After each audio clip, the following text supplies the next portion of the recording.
अध्यात्म विज्ञान कोई धर्म या संप्रदाय नहीं है, ये स्पिरिचुअल साइंस है जो कुदरत के कानून पर आधारित है। ये विज्ञान पूरे ब्रह्मांड के सभी रहस्यों को उजागर करता है और जीवन के सभी पहलुओं को समझने के लिए एक नई दृष्टि देता है। इसी को आर्ट ऑफ विजन कहते हैं, दुनिया को देखने की एक नई दृष्टि, जो अध्यात्म विज्ञानी परम पूज्य स्वामी श्री कमलेशानंद जी के निर्देशन में सनातन सत्य का अनुसंधान कर हमारे जीवन को प्रकाशित करे। जय सच्चिदानंद। करेक्शन करवानो सीधो रस्तो શું આપ્યું? જ્ઞાન અને દર્શન, શુદ્ધ જ્ઞાન અને શુદ્ધ દર્શન. આનો ઉપયોગ વારંવાર કરો. હું કોણ છું તે અને મન વચન કાયની અવસ્થા માત્ર કુદરતી રહે. આનો વારંવાર કરો, લાખો વાર કરો. ગભરાવો નહીં. દ્રષ્ટિનો પ્રશ્ન છે, બોલવાનું છે નહીં, ક્રિયા કરવાની છે નહીં, કશું આપવા લેવાનું નથી, પછી વાંધો શું છે? તમે તો વારંવાર કહો છો, પણ હવે એવું સમજાય છે કે નિરંતર કરવો પડશે. એ તો સારું કહેવાય. હું ના નથી પાડતો, સારું કહેવાય. તો એટલે જેટલું થાય એટલું કરો, કારણ કે આ દ્રષ્ટિની જ વાત છે, આમાં ક્રિયાની કોઈ વાત જ નથી. અને તમારા બધા એમનું માઇક આપજો. તમારા બધાનું આ કળિયુગની અંદર પણ એક સદભાગ્ય છે, અને અમારું એ સદભાગ્ય છે ને તમારું સદભાગ્ય છે. અમારું સદભાગ્ય એ છે કે અમને કહેવાનો મોકો કુદરતે આપ્યો, અને તમારું સદભાગ્ય એ છે કે તમને સાંભળવાનો મોકો કુદરતે આપ્યો. બાકી કેટલાય જ્ઞાનીઓ થઈ ગયા, જ્ઞાનના ભંડાર વાળા, મોકો જ ના આપ્યો કુદરતે રજૂઆત કરવાનો. જ્ઞાની કરે હું એટલે આમાં એક મિનિટ, એટલે આમાં શું છે કે અરસપરસ છે. આમાં કોઈ વ્યક્તિ વ્યક્તિગત રીતે દાવો કરી શકે નહીં. આજે આટલું બધું વિજ્ઞાન નીકળ્યું છે કુદરતી બહાર, એ માત્ર અમારી સ્વતંત્રતાથી નીકળ્યું નથી. અમારી પાસે ગમે તેટલું વિજ્ઞાન હોય, સંજોગો વગર નીકળી શકે નહીં. માટે સંજોગો પણ આ વિજ્ઞાન નીકળવા માટે એટલા જ જવાબદાર છે. આમાં વનવે સમજાય છે? એટલે આ પ્રશ્ન હતો કે આટલા જન્મો સુધી અમને આ ડિમાર્કેશન અક્રમ વિજ્ઞાત જે સનાતન સત્ય નતું જાણવા મળ્યું તો નહીં જાણવા મળ્યું હોય, માટે જ અમે આ ભવ સુધીમાં છીએ. પણ આ ભવે આ જન્મમાં અમને આજે થોડી જે કઈ ક્લિયરિટી થઈ, સમજણ પડી, એપ્લિકેશન ની વાત જવા દો, પણ આ જે ઉઘાડ થયો થોડો, એ આ જન્મમાં કેમ થયો, આગલા જન્મમાં કેમ ના થયો, અત્યાર સુધી કેમ ઘસડાઈ નહીં મોટી આવ્યા? એ તમારી પુણ્ય મેચ્યોરિટી વાળી હતી ત્યાં થયો. પુણ્ય તો બહુ હતી, પણ પુણ્ય વિજ્ઞાન સાંભળવાની મેચ્યોરિટી વાળી નથી, વ્યવહાર સાંભળવાની મેચ્યોરિટી વાળી હતી. તે તો મળ્યો, ધાર્મિક કો કે સામાજિક કો, એ તો બધું તમને મળ્યા જ કર્યું. કેટલાય અવતારો. આ વિજ્ઞાન સમજવાની જે પુણ્ય તમારી હતી, એટલે પુણ્ય ક્યાંથી બંધાય? પછી કોઝ બી હોવા જોઈએ ને, કોઝ વગર તો થાય નહીં. એટલે કોઝ વત્તા પુણ્ય, એના કારણે મેચ્યોરિટી આવે. આ વિજ્ઞાન, કેટલાય લોકો આ વિજ્ઞાનને સાંભળવાને સમજવા માટે તરસે છે, પણ એને સ્કોપ નથી. કેટલાકને ખબર પણ ના હોય કે યુટ્યુબમાં આવે છે કે નહીં, કેટલાકને ખબર પણ ના હોય કે ટીવીમાં આવે છે કે નહીં, કેટલાકને આવું પણ ખબર ના હોય કે આવા સત્સંગ થાય છે કે નહીં, પણ એ ખોળી રહ્યો છે. એટલે મેં કેટલા બધા મહાત્માઓને કીધું છે કે તમારી પાસે તમારા મોબાઈલમાં 100-200 ગ્રુપ વોટ્સઅપ ના હોય તો આ સત્સંગો મોકલાયા કરો. લોકો વ્યવહારની વાતો મોકલાવે છે, તમે સત્સંગ મોકલાવો. કોણ જોવે એ જાણવાની જરૂર નથી. તમારું કામ ખાલી એને શું કરવાનું છે? મૂકી દો એની અંદર ગ્રુપમાં, પતી ગયું. પછી 50, 100, 200 માણસ જે હશે એમાંથી 10 સાંભળશે તો નુકસાન શું છે આપણને? ને આપવા લેવાનું તો છે જ નહીં.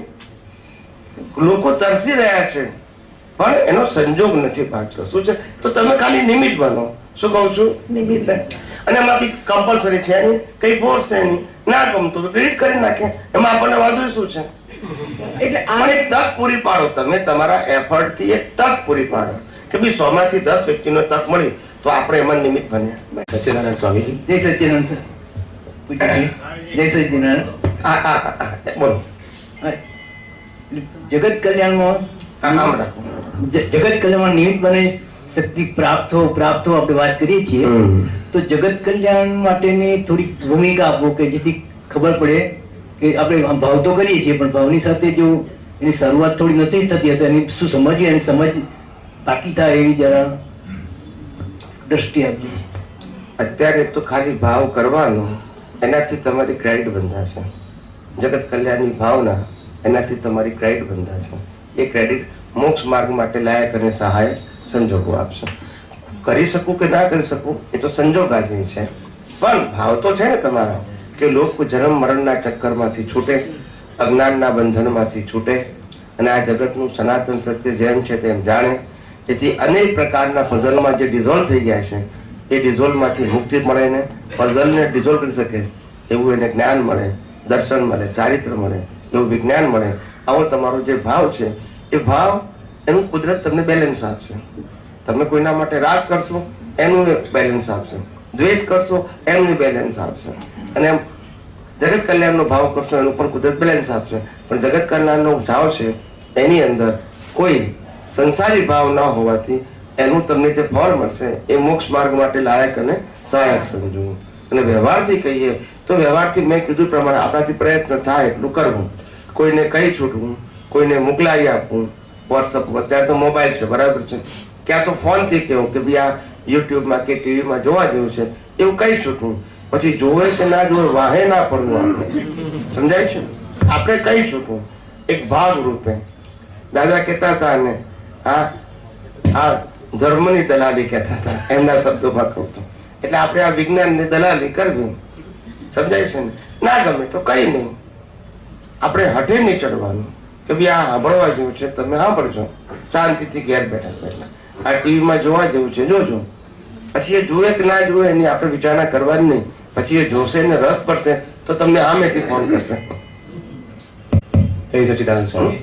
જય સચ્ચિદાનંદ. હા, દાદાનું જોતા એ હિસાબથી એમને તો ઘણું મોટું તપ કહી શકાય, કારણ કે ઘણું મોટું વિજ્ઞાન એમને ખુલ્લું કરવું હતું, પણ સામે એવા નિમિત્તો નહીં મળ્યા.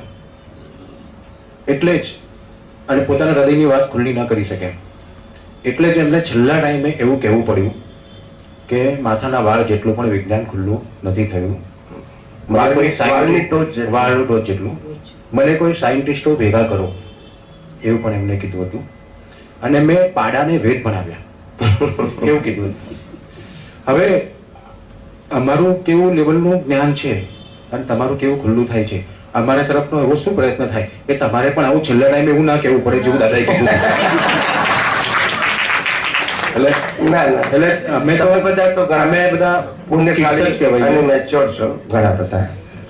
કારણ કે એવું છે કે દાદા ભગવાનને પણ આ વિજ્ઞાનને પ્રેઝન્ટ કરતા કરતા દમ નીકળી ગયો હતો. કારણ કે લોકોનો તો વિરોધ આવે છે, એ તો આવવાનો જ છે. જે સામાન્ય વાતોથી કંઈક વિશેષ વાત કરે તો જગતના લોકોનો તો વિરોધ આવવાનો છે, એ તો સ્વાભાવિક છે. આજે અમે બોલીએ છીએ તો વિરોધ તો આવવાનો છે. એટલે વિરોધ અને સામર્થ્ય એ બંને જુદી વસ્તુ છે. સમર્થ પુરુષો વિરોધને વિરોધ કહેતા જ નથી, એ એમ જ કહે છે મારો વિરોધી એનું પણ કલ્યાણ થશે. કારણ કે વિરોધમાં મારી વાત તો મૂકવી પડે છે ને, એટલે ગમે ત્યારે કામ કરશે એમ, એટલે કામ કરશે જ. એટલે આપણે વિરોધ, સમર્થ પુરુષોને વિરોધ જેવું કશું હોતું નથી. અમે તો ખાલી કહીએ કે ભાઈ અંતરાય ના પડે એટલું તમે જોજો. તમે એક્સેપ્ટ ના કરો એની સાથે વાંધો નથી, પણ વિરોધ તમને અંતરાય કરશે માટે તમે જાગૃત રહેજો. બાકી કરવો હોય તો અમને વાંધો નથી, એ તમારી સ્વતંત્રતા છે અને તમને યોગ્ય લાગે એમ કરો. પણ આવી રીતે અંતરાય પાડશો તો તમને ફેરથી અનુભવી ભેગો નહીં થાય. એટલે અમે કઈ છૂટીએ. બાકી તમે બધા મેચ્યોર ના હોય તો આ વિજ્ઞાન નીકળે જ નહીં ને. અને ઇતિહાસ પણ જેની સાક્ષી લે છે ભવિષ્યમાં પણ આજે લે છે કે જે માણસ છેલ્લા 10-15 વર્ષથી રેકોર્ડિંગ વાળો સત્સંગ કરે છે અને જેમાં સામાજિક અને ધાર્મિક કોઈ પ્રશ્ન નથી પૂછતું, આ પણ એક આશ્ચર્ય છે. બાકી તમે કોઈ પણ ઠેકાણે જાઓ, સામાજિક અને ધાર્મિક પ્રશ્ન જ હોય. ધાર્મિક એટલે ડુઅરશીપ, સામાજિક એટલે સોશિયલ ફેમિલી પ્રોબ્લેમ. એનું અહીંયા આગળ કોઈ પૂછતું જ નથી. મેં તો કોઈ ના કીધી નથી કોઈ દિવસ, પણ આ જ લેવલ બતાવે છે. શું બતાવે છે? આ જ લેવલ. કોઈને સામાજિક પ્રશ્નો ઉભો જ થતો નથી. સામાજિક પ્રશ્નો તો બધાને છે, પણ અહીંયા ઉભા થતા નથી એ લોકોને. એ એનું લેવલ બતાવે છે, આપણે કહેવાની જરૂર નથી. એટલે દુનિયા એની ભવિષ્યમાં નોંધ લેશે કે જે માણસ લોકોને કહેતો હતો તમારે જે પૂછવું એ પૂછો, તો ત્યાં કોઈ ત્યાં સામાજિક અને ધાર્મિક પ્રશ્નો નથી પૂછતા. એ કેવું લેવલ હશે કે જેના આધારે લોકોને પણ સમજાઈ જાય ને પ્રશ્નો હોવા છતાં પણ પ્રશ્ન તરીકે એનું પઝલ તરીકે રહેતું નથી. એને સમજાય છે ને? તમે આગળ એટલા માટે કીધું છે કે આ તો બધી એવું છે કે આવો સત્સંગ તો દેવ લોકોએ ઝંખે, પણ દેવ લોકો પાસે એવી કેપેસિટી નથી કે આ સત્સંગને ગ્રહણ કરી શકે અને પુરુષાર્થ કરી શકે, એટલે એ લોકો ઝંખે તો ખરા. કવિરાજે પદ્મ લખ્યું છે ને, દેવલોક ઝંખે છે સત્સંગ કાયમ, મનુષ્યોને પુરસદ હોય નહીં કાયમ. મનુષ્યનો પુરુષદ અને પેલા લોકોનો પુરુષદ છે. શું કરો? એટલે આવું છે. પણ આપણે તો અમે કેવા પુણ્યશાળી, કે આપણે બધા પુણ્યશાળી છે કે જેના આધારે આ વિજ્ઞાન અમને કહેવાનો અને તમને સાંભળવાનો આ કુદરતે આપણને બધાને યોગ આપ્યો છે. એમાંથી દરેક વ્યક્તિએ પોતપોતાનું વ્યક્તિગત કામ કરી લેવાનું છે. આ પહેલી વખત ઇતિહાસની અંદર ઘણા વર્ષો પછી આ વિજ્ઞાન સ્વરૂપે બહાર પડ્યું છે. એનું એક જ કારણ છે કે દુનિયાના તમામ ધર્મોને ફોર્મેટના સહારા વગર કોઈ વ્યક્તિ એક્સપ્લેન કરી શકે નહીં. આ પહેલી વખત ફોર્મેટના સહારા વગર વિજ્ઞાન જેમ છે તેમ એક્સપ્લેન થઈ રહ્યું છે, જેમાં કોઈ ફોર્મેટ નથી. આ બધી વસ્તુ અત્યારે તમને ઇઝીલી મળે છે ને એટલે નાની લાગશે. ભવિષ્યમાં જયારે એના સંશોધકો આવશે ને ત્યારે કહે છે કે આ કેટલી મોટી વાત કહેવાય. દુનિયાના તમામ ધર્મોને એક જ શબ્દમાં કહી દીધું ફોર્મેટ. આનું વિઝન કેવું હશે? સાંભળ્યા પછી તો સિમ્પલ છે, પણ કેવું વિઝન છે કે જેમાં સિદ્ધાંત મૂક્યો. શું મૂક્યો? ટીકા નથી મૂકી, ખોટા નથી કીધા કે આ ફોર્મેટ છે. આવું બોલવું, આ વિઝન હોવું એ મોટી સિદ્ધિ છે. સાંભળ્યા પછી તો કેવું છે? સહેલું.